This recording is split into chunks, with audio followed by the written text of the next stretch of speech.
Welcome back to another vlog. दोस्तों कैसे हो आप सभी लोग, उम्मीद करता हूँ अच्छे होंगे। आज का जो व्लॉग है बहुत ही स्पेशल होने वाला है क्योंकि आज हमें फ्लीट से कार मिलने वाली है। कौन सी कार होने वाली है आइए आज आपको बताता हूँ इस वीडियो के थ्रू। लेकिन उससे पहले कुछ खा लेते हैं। तो भाई यहाँ पर हमने मंगाया है पनीर कुलचा और बड़े भाई तैयार है इसे खाने के लिए। भाई यही खाओगे प्लेन वाले खाओगे आप? जैसे वीडियो बंद करोगे ना सबसे पहले मैं इसको खाऊंगा। तो भाई मैं वीडियो भी बंद नहीं करूंगा क्योंकि अगर जैसे ही बंद करूंगा भाई खा लेंगे इसको। क्योंकि ये भाई का है, मेरा दूसरा है। ये पनीर वाला फ्लेवर है भाई का। क्योंकि भाई मैं नॉन वेजिटेरियन नहीं हूँ वेजिटेरियन। अरे भाई आज मेरा पनीर खाने का मन था इसलिए पनीर खा रहा हूँ। ठीक है भाई। ये देखो ऊपर आए हैं हम लोग अभी रेनो की बिल्डिंग में। मतलब रेनो का जो हेड ऑफिस है गुड़गांव वाला वहाँ पर आए हुए हैं हम लोग। और बिल्डिंग का नाम है ICS। ये देखो डस्टर की यहाँ पर कुछ बोर्ड वगैरह लगाए हुए हैं उन्होंने। और 5th फ्लोर पे है रेनो इंडिया। भाई 5th फ्लोर पे जाना था लेकिन अभी मुझे कॉल आया, उन्होंने बोला कि आप परेशान मत हो मैं खुद ही आ रहा हूँ नीचे। तो अभी हम देखो यहाँ पर बैठे हुए हैं यहाँ पर। अभी आप देख सकते हो भाई पीछे ड्राइवर खड़ी हुई है रेनो की। और यहाँ पर गाड़ी की चाबी देखो, अनलॉक लॉक। और ये जो बटन है भाई ये कोई काम का नहीं है, बिल्कुल काम नहीं करता है इसमें। और ये जो बटन है यहाँ से आपका जो गाड़ी का बूट है आप उससे एक्सेस कर सकते हो। अब देखो भाई सामने आपको क्या मिलता है। सामने अगर आप देखोगे तो इंडिकेटर्स दिए गए हैं और यहाँ पर आपको DRLs मिलते हैं। ऑन करके दिखाता हूँ अभी मैं आपको। अब ये देखो ऑन हो गए। DRLs है जो कि काफ़ी दिखने में ब्यूटीफुल है। और यहाँ पर अगर आप देखोगे तो LED प्रोजेक्टर हेडलाइट्स भी आपको लो बीम हाई बीम इसमें मिलता है। फ्रंट में आपको सेंसर दिए गए हैं। और यहाँ पर आप देखोगे तो ऊपर जो हुड है इसका काफ़ी अच्छा डिज़ाइन बनाया गया है और एरोडायनेमिक्स भी है। यहाँ पर काफ़ी ब्रॉड लगती है गाड़ी सामने से। जो वाइपर का जो जेट है वो एक ही है, सिंगल मिलता है इसमें। और यहाँ पर आप देख रहे हो ना ये जो नया रेनो का लोगो है, साथ ही में ये जो ब्लैक पार्ट देख रहे हो ना ये ग्लॉसी है। और ये नीचे जो रेडिएटर ग्रिल इस टाइप की आपको मिल जाती है। फॉग लैंप्स की जो लोकेशन है वो आप देख सकते हो यहाँ पर आपको दी गई है। चलिए अब साइड में देखते हैं साइड में क्या कुछ खास मिलता है। कमाल का फीचर आपको दिखाता हूँ। ये गाड़ी की चाबी है ना, अब देखो कोई बटन नहीं दबा रहा हूँ, गाड़ी के पास जाता हूँ देखो। और ये भाई गाड़ी जो है वो अनलॉक हो जाती है, जो ORVM है वो अनफोल्ड हो जाता है। A पिलर और ORVM ये पियानो ब्लैक फिनिशिंग के साथ आते हैं। जो डोर हैंडल्स है वो भी आपको ब्लैक कलर के मिलते हैं। 15 इंच के टायर मिलते हैं। और यहाँ पर आप देखोगे तो फ्रंट में डिस्क ब्रेक्स भी दिए गए हैं अच्छी ब्रेकिंग के लिए। ये पिलर से काफ़ी स्मूथ है। ऊपर फंक्शनल जो है वो आपको रूफ रेल्स दिए गए हैं। ऊपर का जो रूफ है वो भी ब्लैक मिलता है। तो भाई मुझे तो बहुत ही अच्छी लग रही है गाड़ी सीरियसली। अभी इस गाड़ी को मैं 7 दिन चलाऊंगा और आपको बताऊंगा कि गाड़ी काम की है या नहीं है। अंदर के फीचर्स कुछ कैसे हैं वो भी आपको बताता हूँ। लेकिन उससे पहले गाड़ी का बूट स्पेस दिखा देता हूँ। ये गाड़ी 7 सीटर है। तो 7 सीटर में क्या कुछ खास मिलता है आइए दिखाता हूँ। रियर साइड में अगर आप देखोगे तो हाई माउंट स्टॉप लाइट है, वॉशर है, वाइपर है, डिफॉगर है, रेनो का लोगो है। यहाँ पर जो LED का जो सेटअप है ये पूरा ही टेल लाइट का बहुत ही अच्छा लगता है। यहाँ पर आप देखो काफ़ी ब्राइट है। और यहाँ पर बीच में लोगो तो आप देख चुके हो, ड्राइवर की बैजिंग है। रियर साइड में भी सेंसर आपको दिए गए हैं और सिल्वर कलर की स्किड प्लेट भी मिलती है। चलिए बूट ओपन करते हैं और देखते हैं क्या कुछ खास जो स्पेस है वो आपको दी गई है। अगर आप देखोगे ना भाई यहाँ पर इतनी स्पेस जो है वो आपको मिलती है। लेकिन आप चाहो तो इन सीट को फोल्ड भी कर सकते हो। ये देखिए सीट फोल्ड हो जाती है, उसके बाद जो स्पेस है अच्छी खासी बन जाती है। अगर आप चाहते हो कि यार मुझे तो ये दोनों ही सीट निकाल के रखनी है तो आप इन सीट्स को रिमूव भी कर सकते हो, निकाल के घर पे रख सकते हो, 5 सीटर में कन्वर्ट कर सकते हो। अब इन सीट को कैसे 5 सीटर में किया जाता है ये दिखाता हूँ। बस आपको इसे फोल्ड करना है और इसे निकाल दो, ठीक है। ये देखो, और इन सीट्स को आप चाहो तो अभी बाहर की तरफ खींच के निकाल सकते हो। तो बहुत ही सिंपल है भाई। जब आप ये गाड़ी खरीदोगे तो सीख जाओगे और कंपनी वाले भी आपको ट्रेनिंग देंगे। अगर वो नहीं देते तो मैं स्पेशली ग्रिल बना के आपको दे दूंगा।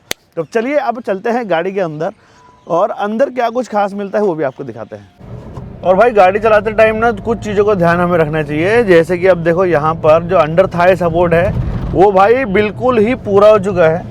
मतलब स्पेस के मामले में ड्राइविंग सीट पे बहुत ही अच्छी चीज़ लगी मुझे। सबसे पहली बात देखो ऊपर जो हेडरेस्ट है ना ये फिक्स है। लेकिन मुझे अगर ये थोड़ा इंडिविजुअल मिलता तो अलग बात होती है। लेकिन फिर भी इसे सही तरीके से सेट कर दिया गया है। सबसे अच्छी बात क्या है कि भाई इतने कम पैसे में आपको हाइट एडजस्टमेंट मिल रहा है। जिन लोगों की हाइट कम है या जो लेडीज़ है घर में जिनकी हाइट कम होती है तो उनके लिए भी यहाँ पर जो प्रोविज़न है दिया गया है। हाइट को आप एडजस्ट कर सकते हो, ऊपर और नीचे जो है वो आप कर सकते हो। अगर आप ये सीट को देखोगे तो मैंने ऊपर की तरफ किया हुआ ऐसे, अब मैं चाहूँ तो देखो ऐसे नीचे भी कर सकता हूँ, देखो नीचे की तरफ जा रही है ना, लेकिन ये आपको मैन्युअली मिलता है। तो जो भाई कम से कम मैं तो ये सोच रहा हूँ कि मिल गया, ये बहुत बड़ी बात है भाई। इतने पैसे में तो कुछ भी नहीं मिलता है आपको, फिर भी रेनो आपको बहुत कुछ देती है। और साथ ही में नॉर्मल कार्स में आपको सिंपल इंटीरियर मिलता है, लेकिन इसमें आपको सिंपल नहीं ड्यूल टोन इंटीरियर मिलता है। यहाँ पर टेक्सचर दिया गया है, ऊपर आपको यहाँ पर हार्ड प्लास्टिक मिलता है मैट ब्लैक, और यहाँ पर आपको बेज कलर का जो इंटीरियर है वो आपको दिया गया है। और यहाँ पर अगर आप बैठोगे ना तो भाई जो सामने का जो बोनेट है वो आप यहाँ से देख सकते हो, अगर आपकी हाइट 6 फीट की है तो। अगर आपकी हाइट 6 फीट की नहीं है तो भी आप सीट को ऊपर की तरफ करके आसानी से अपनी गाड़ी चलाना है तो चला सकते हो। अब यहाँ पर देखो भाई ट्रैफिक लगा हुआ है, और यहाँ पर क्लस्टर की अगर हम बात करें तो अभी मैंने हैंड ब्रेक लगाई हुई है। यहाँ पर आप देखो, अगर मैं रेव करता हूँ तो यहाँ पर जो क्लस्टर का जो डिजिटल है, यहाँ पर देखो कितने अच्छे तरीके से काम कर रहा है, ठीक है। तो ये भी पूरा ही एक्यूरेट है। अब देखो सिग्नल ऑन हो चुका है, अब मैं गाड़ी को यहाँ से उठा रहा हूँ, और मैं क्या करता हूँ कि देखो अभी जो फ्रंट के जो सेंसर है इसके ऑन है, इस वजह से आवाज़ आई, तो अभी मैं इसे ऑफ़ कर देता हूँ क्योंकि ये सामने से बार बार बजता रहेगा। अब एक चीज़ मैं आपको बताता हूँ, अब क्या होता है कि देखो इतनी कम स्पीड में भी मैं इसे ना ज़्यादा गियर में शिफ्ट करता हूँ। अब देखो सेकंड गियर शिफ्ट कर दिया 20 की स्पीड में, तीसरा शिफ्ट कर दिया मैंने 30 की स्पीड में, चौथा शिफ्ट कर दिया मैंने 33 की स्पीड में, फिफ्थ गियर शिफ्ट कर दिया मैंने इसे 36 की स्पीड में। फिर भी ये गाड़ी चलती है, नॉब होके बंद हो जाना चाहिए। देखो ब्रेकिंग कर रहा हूँ मैं, लेकिन ये गाड़ी नॉब होके बंद नहीं हो रही है। ये ही कमाल है इस गाड़ी का, रेनो का। और इस तरीके का जो इंजन बनाया गया है ना, बहुत ही कमाल का बनाया गया है। अभी मैंने इसे न्यूट्रल में कर दिया है, तो चलिए इसे सेकंड गियर में मैं अभी यहाँ से उठाता हूँ। तो चलिए और गाड़ी को रोक के दिखाता हूँ आपको। देखो न्यूट्रल हो चुकी है, अब मैं सेकंड गियर में डायरेक्ट शिफ्ट कर रहा हूँ। मीटर में अगर देखोगे क्लस्टर में स्पीड बिल्कुल 0 है। तो देखो अब हाथ मेरे ऊपर है और मैं इस गाड़ी को एक्सलेट नहीं कर रहा हूँ। अगर आप देखोगे तो ये देखो एक्सलेट, ये जो राइट साइड मेरा पैर है, और देखो गाड़ी आगे जा रही है। मैंने ब्रेक लगाई है, हैंड ब्रेक, क्योंकि ये ब्रेक नहीं मार सकता हूँ मैं क्योंकि मेरा पैर पीछे है। अभी जैसे ही अगर थोड़ी देखो ये गाड़ी जो आगे बढ़ रही है, तो मैं अब इस हैंड ब्रेक को हटा रहा हूँ। ये देखो हटा दिया, और पैर देखो राइट वाला मेरा ऊपर की तरफ है, और सेकंड गियर में ये गाड़ी चल रही है। और इंजन अगर आप देखोगे तो सिर्फ 1 लीटर का ही है। तो ये पावर है भाई रेनो का। अभी आप यहाँ पर देख सकते हो राइट साइड में ये जो बटन है, ड्राइवर साइड का जो विंडो है, आप इसे सिंगल टच से अप एंड डाउन कर सकते हो। और यहाँ पर जो बटन दिया गया है ये ORVM को आप सेट कर सकते हो, और आप चाहो तो इसे जो फोल्ड है वो फोल्ड अनफोल्ड भी यहाँ से बैठ के कर सकते हो। यहाँ पर एक छोटी सी स्पेस है डोर को क्लोज ओपन करने के लिए। यहाँ पर भाई एक ना प्लेन सरफेस है, आप अपना हाथ भी ऐसे रख सकते हो। ड्राइवर साइड में भी आपको बॉटल होल्डर मिल जाते हैं, और यहाँ पर को पैसेंजर साइड में भी वाटर होल्डर मिल जाते हैं। मतलब स्पेस ही स्पेस है, यहाँ भी ऊपर भी स्पेस है, नीचे भी स्पेस है। यहाँ पर भी आपको एक नई स्पेस दी गई है, और भाई स्पेस ही स्पेस है। यहाँ पर भी देखो स्पेस है, इसके अंदर भी स्पेस मिलता है आपको। मतलब ऐसी कोई जगह ही नहीं है जहाँ पर कंपनी ने स्पेस नहीं छोड़ी है। अब बात कर लेते हैं, यहाँ पर बीच में अगर देखोगे तो नया लोगो है।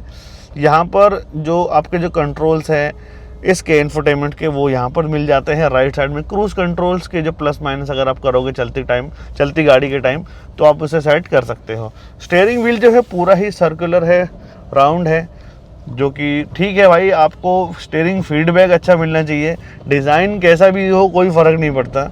और नॉर्मल इस प्राइसिंग में आपको इस टाइप के ही स्टीयरिंग व्हील मिलते हैं। लेकिन इस गाड़ी में यहाँ पर ऊपर की तरफ लेदरेट जो है वो यूज़ किया गया है, जिसकी वजह से ग्रिप आपको बहुत ही अच्छी मिल जाती है। भाई अभी देखो सामने ये जो गाड़ी जा रही है, अब मैं गाड़ी की ब्रेकिंग करता हूँ, और ब्रेकिंग देखो भाई, ब्रेकिंग के मामले में भी गाड़ी बहुत सही लग रही है। जैसे ब्रेक मारोगे तो अच्छा रिस्पांस है, रुक जाती है। सिटी में बहुत ही अच्छी परफॉर्मेंस है इस गाड़ी की। और भाई पता ही नहीं लग रहा है कि मैं इतनी बड़ी 7 सीटर चला रहा हूँ, कहीं से भी निकाल रहा हूँ। देखो ब्रेकर के ऊपर से भी निकली, छोटे मोटे ब्रेकर से भी निकल जाती है, कोई इशू नहीं आ रहा है। देखो हेडलाइंस भी वाइट कलर के मिलते हैं, करोल बाग जाने की कोई ज़रूरत नहीं है, बहुत ही अच्छी चीज़ है। और साथ ही में मतलब जब आप गाड़ी चलाओगे तो आपको एक कॉन्फिडेंस आएगा। ऐसा नहीं है कि यार बहुत ही गंदा कॉन्फिडेंस आ रहा है या गाड़ी चलाने में आपको मज़ा ही नहीं आ रहा है। गाड़ी प्रॉपर चलती है। इसकी जो स्टीयरिंग व्हील काफ़ी स्मूथ है, जो गियर बॉक्स है वो भी काफ़ी स्मूथ है, क्लच है वो भी काफ़ी स्मूथ है। लेकिन आप जब गाड़ी को फर्स्ट और सेकंड गियर की तरफ शिफ्ट करते हो तब आपको थोड़ा सा इंजन नॉइजी लग सकता है। अभी तो हमने सिर्फ इसे सिटी में ही टेस्ट किया है, अब हम इसे टेस्ट करेंगे हाईवे पर कि हाईवे पर ये गाड़ी कैसा परफॉर्म करती है, माइलेज कितना निकाल के देती है और ये गाड़ी आपको लेनी चाहिए या नहीं लेनी चाहिए, ये भी हम आपको नेक्स्ट वीडियो में बताएंगे। बाकी ऐसे ही कंटेंट देखते रहने के चैनल को फॉलो सब्सक्राइब करना मत भूलिएगा। मिलते हैं दोस्तों नेक्स्ट वीडियो में। नमस्कार, जय हिंद।